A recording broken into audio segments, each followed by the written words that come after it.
3 different stage of coconut trees అయితే ఉన్నాయన్నమాట. ఇది వచ్చి స్టేజ్ 1, స్టేజ్ 2, స్టేజ్ 3. స్టేజ్ 1లో ఎన్ని లీఫ్ ఉంటుందంటే 1 2 3 4 5 లీఫ్ ఉన్నది వచ్చి స్టేజ్ 1, 7 లీఫ్ ఉన్నది స్టేజ్ 2.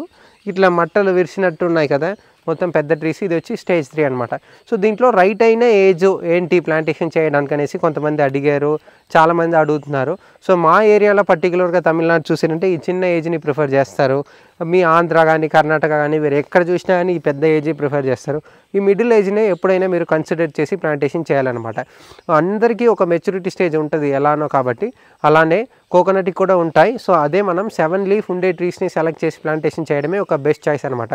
సో దాన్ని ఎలా చూసి తెలుసుకోవడం అని అడిగితే, సో ఈ చిన్న ఈ లీఫ్ కూడా మనకి కౌంట్ అవుతుంది అనమాట. 1 2 3 4 5 ఈ 6, ఈ సెంటర్లో ఉన్న 7, ఈ 7 లీఫ్ ఉండేదే ఒక పర్ఫెక్ట్ అయిన ఏజ్ కోకోనట్ ట్రీ అనమాట. సో ఇదే పర్ఫెక్ట్గా ఉంటుంది మీకు ప్లాంటేషన్ చేయడానికి.